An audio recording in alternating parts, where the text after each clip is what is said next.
Breaking the cycle to step forward. Authentic conversations from lived experience and a professional perspective in overcoming abuse with Chris Tuck and Beverley Ann. Hi everyone, and welcome to Breaking the Cycle to Step Forward podcast with myself, Chris Tuck, and my co-host Beverley Ann. Hello. Hello everyone. Now, this is episode 51, Bev. Yes, it is. And we're going to talk about the question, children do not disclose, ? And the reason why I'm saying that is because I often get told by professionals that children just don't disclose. And I want to argue that point. And I don't know what your thoughts are on it. Well, so this all came about because of mandatory reporting. And yeah, I think with mandatory reporting, there's always going to be fors and against. And I completely understand that. And I have some of my own reservations at times because of how it's handled, because we know that there's a lot of fear when we're talking about sexual abuse. And we also know there's a lot of fear in adults, but also approaching children and about this whole subject. Yeah. You know, and we are both survivors ourselves of childhood trauma and sexual abuse. But we had adults around us, but we didn't feel that we could disclose, even though, like you tried several times. And I did have a very honest conversation with someone, my Auntie Helen, and that's what ended my sexual abuse. I realised that I could say no, but I was never asked that question.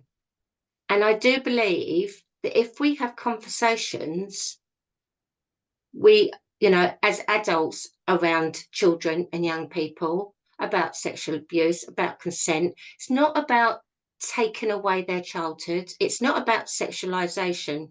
It's about being honest. This is not right. You know, we've done it with physical abuse. You know, we used to hit each other. You know, it was nothing to have a fight. Whereas nowadays, you know, it's illegal to have a fight. There are consequences. Why can't we do that with children and sexual abuse? We keep being so scared of it. Mm-hmm. We make it taboo and we actually make it worse. Yeah. So there is a group of people that are reviewing all of the research and any literature out there around child sexual abuse within the intrafamilial setting, i.e. the family environment. And they were also saying, you know, what are the signs and symptoms of child sexual abuse? So we were discussing that as a group, which we're going to in a moment. They were also saying, how can we make it easier for disclosure to happen? And bearing in mind, we shouldn't be putting the onus on children to make disclosure. In my thinking, no, we shouldn't put the onus on them, but at the same time, we should have an environment, a culture, a safe space where these conversations are just normal and they know that they can come and ask for help and support if that's what they want, and or the professionals in their lives, whether it be a school teacher, whoever the professional is, that they know the child so that they can detect changes in behavior, and then they have the training, the skill set, the confidence to actually ask that child, what is causing you to behave in this way? Or why are you so upset? What has happened to you? Rather than, you're a naughty child, you should be doing this, you shouldn't be doing that. So rather than adding another layer of blame onto that child who may be acting out or maybe acting quiet or whatever they're doing to present in their behavior, is actually understanding that this child in front of me, something's going on. How can I tap Absolutely. into that? How can I have the confidence to have that conversation? And how can I deal with whatever may come out of that conversation? Absolutely. And anyone watching this, they'll see me. I smiled when you talked about signs and symptoms. And I smiled for a reason, because there are no 1 to 10 signs and Yeah, symptoms. You will have shown different things to what I showed, as a yeah, child. We all have our own coping mechanisms. We all have our different ways of handling it.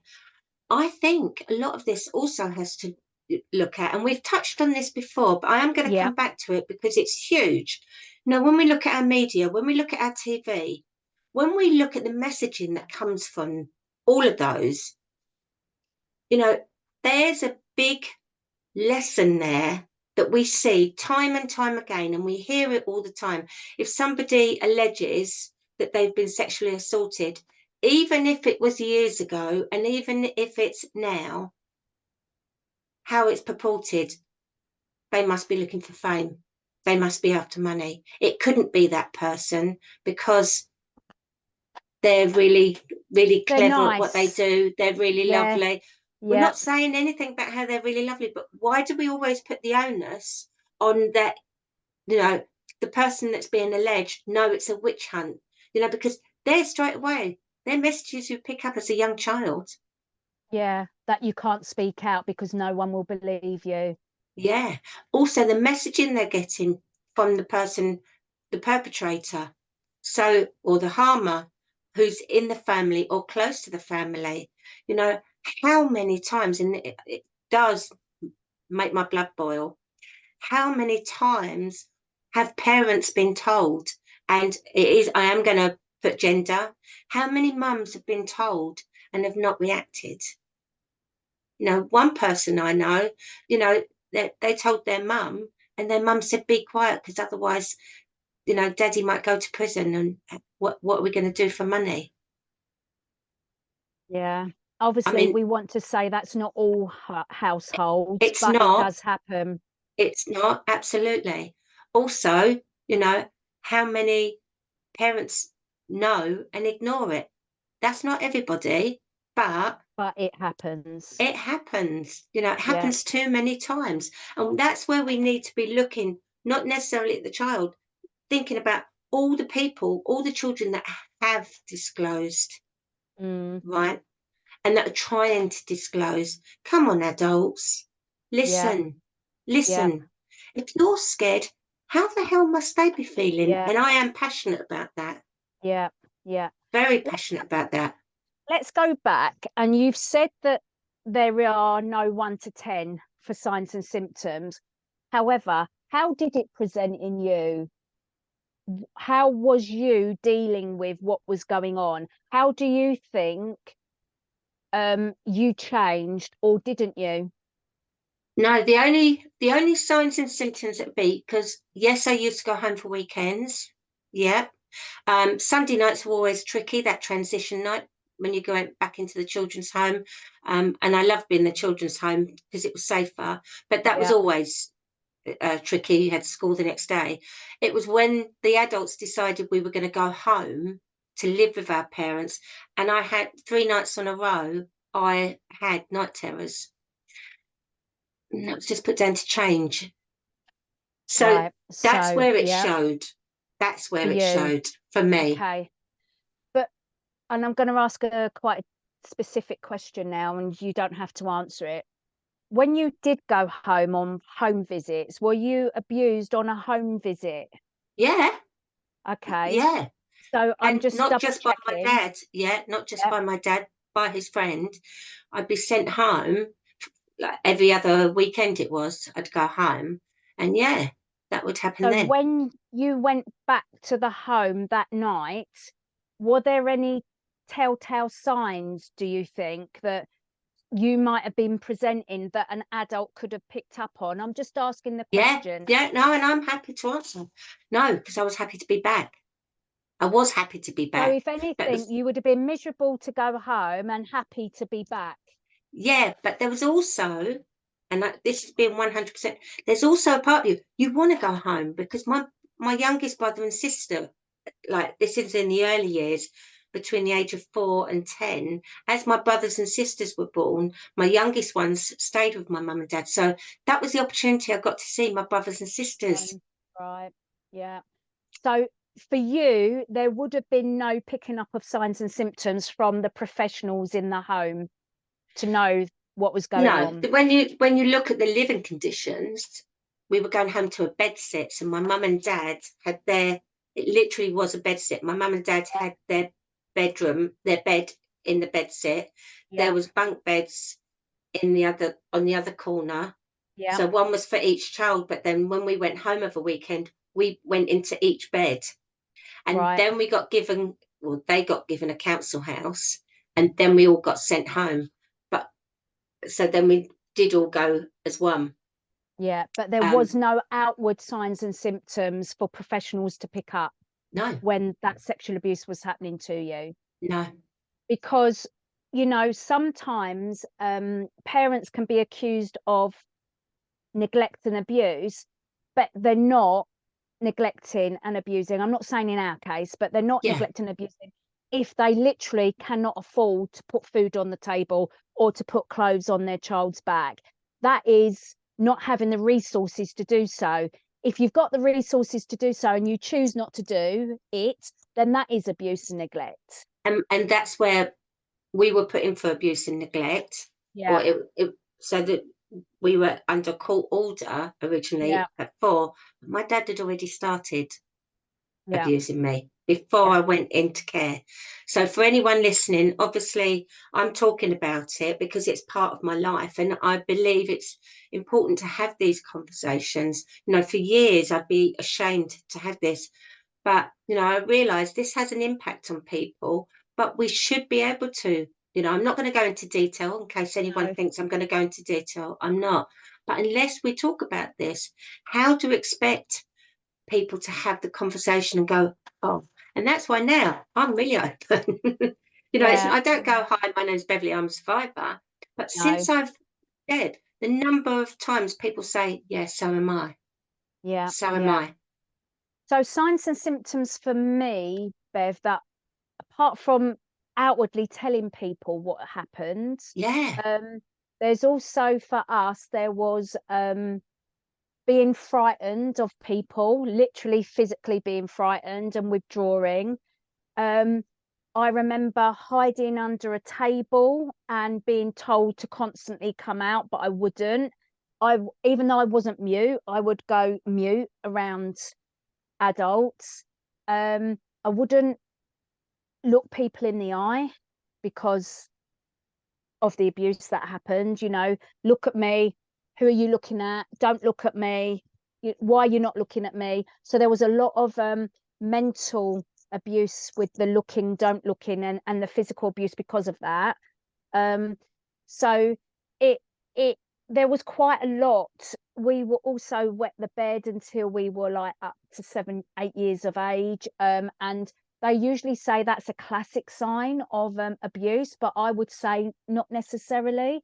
I know children right now who do wet the bed, and I know they're not being abused. So I wouldn't want people to think, oh, yeah, I think it's an accumulation of stuff that might lead you to think that this child is being abused. So very timid. I was constantly, I know noises would make me shrink, shouting, the disassociation at school, when a teacher would shout or throw something in the classroom because people weren't paying attention, that would make me jump. So it's all of these little bits and pieces like the hypervigilance and the and again, this is like we never did homework because one caregiver wouldn't allow us to do the homework, right? Because she wanted us to get in trouble with the school.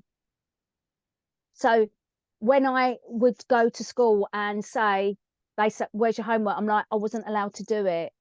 Don't lie to us. I'm Yeah. not lying. So, you know, I know some children will use that as an excuse, but if you look at it in line with all of the other things, I think you can see when a child is in distress if they are showing signs, and then having the confidence to ask, has anything happened to you? Is there anything you want to share? And, you know, and really sort of like having that open conversation, having that safe space to speak, not being judged, all of that can really help with a child who is distressed. What are your thoughts? Exactly. Absolutely. One of the things that comes to mind as well is, so like someone's at my front door. Hold on. I will carry on talking while Beverley's dealing with her door person.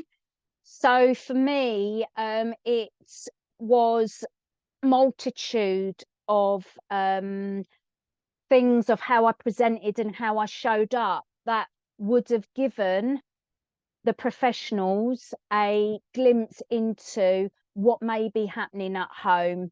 The disassociation, as I've said, the lack of appropriate clothing, always being ravenously hungry, always asking to leave the classroom to go to the toilet.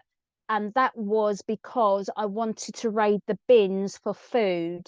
So there was a lot of signs for our family specifically that showed we were being neglected and being abused. And when we were asked and we told, we weren't then believed. So my biggest ask for all professionals out there is to 100% believe a child if they speak about abuse, or if they have a non-verbal way of showing you that they're in distress. You believe them, you have that professional curiosity, you ask the hard questions, because as I said before, you could be saving that child from years of absolute misery. Okay. And if you get it wrong, so what? If we have a culture of not worrying about getting it wrong, we have a culture of asking those questions, of believing the children. And even if that child turns out not to be telling the truth genuinely, it still needs help. Because why would you make up stories about this if it wasn't true? Absolutely. You know? And I completely agree. And that's where we need to turn it around. And we need to show that in programs as well, because too many times we see it, that, somebody's said that they're being abused and then it's turned out to be a lie, but we don't balance it. We show all the negative, but we don't, and we need to do more. There's a lot of programs out there that deal with some very good storylines, and it needs to be more regular. It needs to reflect what is actually happening. Yeah, but again, going back to the title of this podcast, Children Do Not Disclose.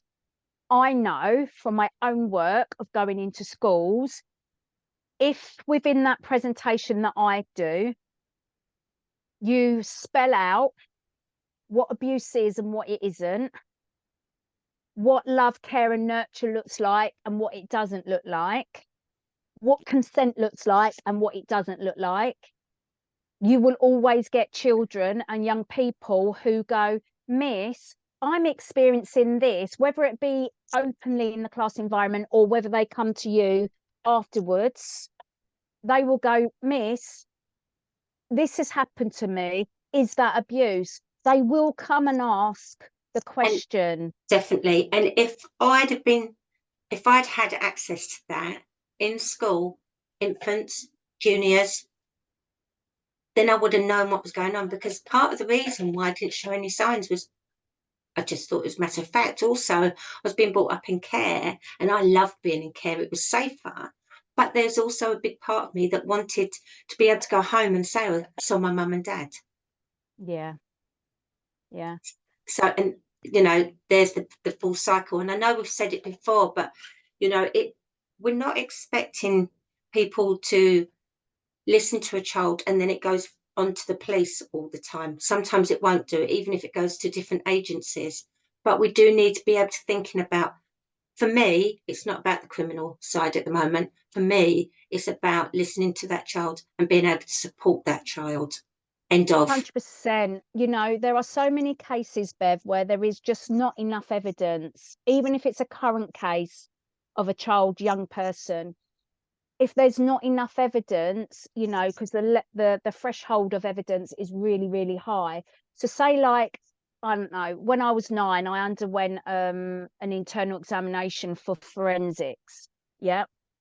That wasn't That's hideous. I it can't was hide it. hideous. That's hideous. You're putting a young child Yeah.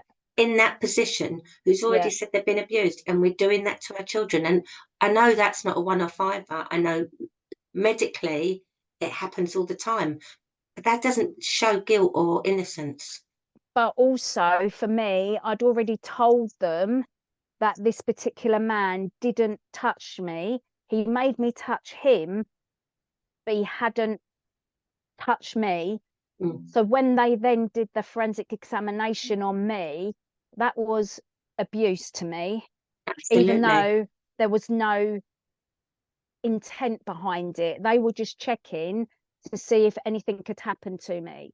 And the fact that they wouldn't take my word for it, even at the age of 9, I felt violated. Absolutely. That's horrendous. And it is horrendous. And I know that's not normal practice, obviously, now, but if there is a child that has disclosed or there's signs, then forensics obviously does help with the court case if there is a court case. But if a child is completely too traumatized, I would imagine that they wouldn't do that. So that's a question for Ellie when she comes back on, because they wouldn't want to cause further trauma. But I just don't think they understood trauma back in 1979. But I mean, that stayed with me forever and a day. But going back to children do not disclose, they do. And criminal justice may not be an outcome for them, but the early interventions of support is really important. It's huge. And again, at the age of 9, I went through all of that police stuff, but there was no support there. Yeah. And the conversation was killed dead within the family until 6 months later, probably, it all blew up with my dad. And then my dad was accused of sexually abusing some of the siblings, the step siblings, and he got convicted and he went to prison for it. So it was a whole sort of like. See, I find that shocking as well, because how old were you? I was 9 when I was abused outside the family. So you were abused outside the family. Your dad was convicted when you were 9, and no one 10. had at 10. Yeah. And no one had a conversation with you? No. Well, I think they must at the time have asked me if my dad had touched me, and he hadn't. He just hadn't. I can't share. You can't say too much. No. But at the same time, I'd already gone through that abuse with someone outside the family home, and I had a hard time reconciling that my dad had done that to others when he'd just been down the police station with me. Oh, going through wow. Wow. So as I said, there was probably about a 6-month gap between that and me. But I think to this day that what happened to me in that police intervention in our home gave my step siblings the courage to speak up about what was happening to them. Yeah. Do you see what I'm saying? Because they could see that it wasn't right because of what I'd gone through. Yeah. And that's where this brings it back full circle. But that's awareness, isn't it? Exactly. It's having that awareness, because I didn't realise until I was 14, nearly 15, that what was happening to me was sexual abuse. I didn't know that. It was just shut out. That's how I've dealt with it. It was just shut out. That was a part, that's not happened. Yeah. So So what rights do children have? We're going to talk about that with Ellie when she next comes on. yes, and But I I think it's really, sorry. I think there's also, just very quickly, you know, in the last 5 minutes before we go, and we won't go into that too much because we've got Ellie, but something you Yep, said about convicted perpetrators yep. of, for instance, images. Should they have So what? access? Yeah. Should they have access to their children? So we have heard of cases, obviously, where there are a lot of convicted perpetrators of child sexual abuse imagery, so online abuse, yet they claim to have not abused their own children, and their human rights are that they should have access to their children. Now, if I was a mother of these children and it was my other half that was now convicted of CSAM, child sexual abuse images, I wouldn't want him anywhere near my children. And common sense says that. But they will turn around and go, yeah, but I've not actually abused anybody. Well, the thing is, the fact that you've downloaded sexual abuse imagery of children being raped, sexually assaulted, whatever, tortured, whatever it is, you're complicit in the demand for that Absolutely, absolutely, 100%. and the And damage being done personally, to those yeah, children. and children need to be protected. So, yeah, if a child wants to see their parents, which is quite normal, Yeah. then yeah, supervised visits, but not living with them. I mean, how much evidence do we need before we think about the child? But not only that, Bev, I personally believe that if you want to cause harm to a child in that way by sexually abusing them or watching videos or looking at pictures or whatever, obviously you've got issues that need to be sorted. But bottom line is, we need to protect all children from you. Absolutely. And if you have children, you lose that right because Yeah, the children also have rights. So where's their right to say, or they may not even be old enough to make the decision, so the non-offending parent has to step in and go no. no. But we Yeah, know for a fact that even now there are some convicted sexual offenders come out of prison and they will go back into the family unit, right? So what safeguarding is there around making sure that those children are going to be safeguarded from that parent? Who's to say that parent's not going to go on, the convicted one, to abuse those yeah. children? It, The you know, whole it is another can of wrong. It worms. is wrong because it's enough people that say, oh, like, there's not enough evidence, and we know that the convictions are stupidly low.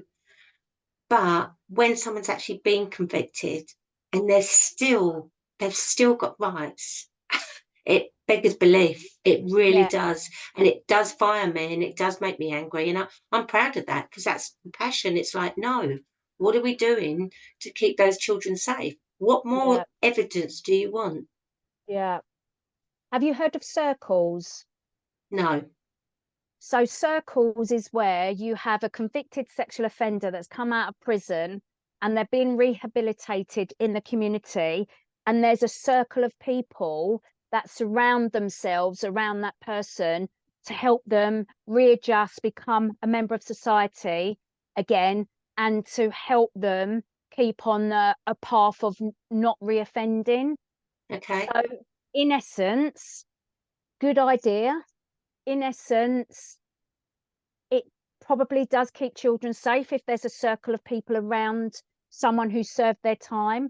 And you've got one cohort of people that would say, well, they've done their time, they've done a training program, they've been rehabilitated, and now we're watching them. And basically, there isn't an opportunity for them to reoffend. So that'll be one cohort of people. And then you'll have another cohort of people like us who are victim and survivors who, I'm speaking from me now because I can't speak for you. I truly believe that offenders reoffend. I don't believe that they don't not reoffend. I just don't believe it. Okay. Um, Absolutely. That's a bit like because saying, not being funny, that's a bit like saying it's suddenly illegal to, like, we're both both married, it's suddenly illegal to be married to another adult, right? If we said that, right, would that stop us loving our husbands? No. How do you stop a perpetrator?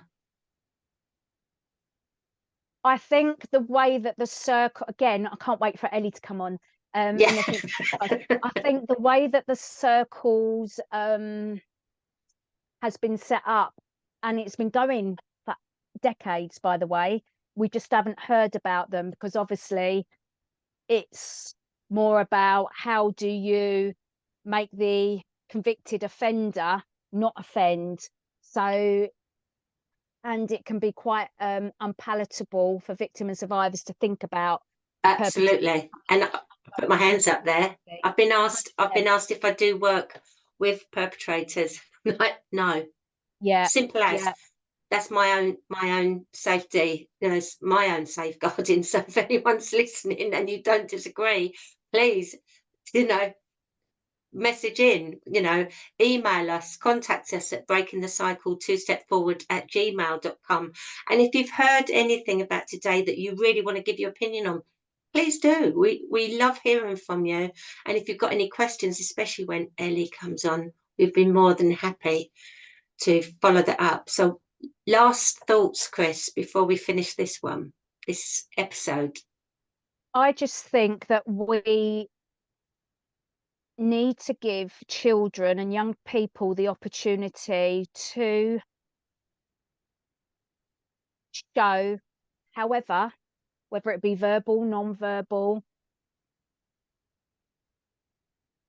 to show or share that they are going through something, and they have the safe space to do so. They are listened to, they're not judged, they're asked what's happened to them rather than being berated for bad behavior or not paying attention or whatever it is, whatever presents itself. I would like to think that every organisation going forward is going to be more trauma informed, so that we can create that culture for children and young people to be able to step up and get the help and the earlier interventions that are needed to protect them from what is going on for them. Yeah, Absolutely. that's my last thoughts, really. Absolutely. And if you're, you know, a member of a school, if you're a young person's group or in any way support young people and you want more information about some of the work that we do, please contact us. If you also look at the NSPCC, they're doing a lot of work with schools and they give support. And there's lots of other charities as well. So there is lots of information out there, and we'd be more than happy to signpost you as well and have a conversation.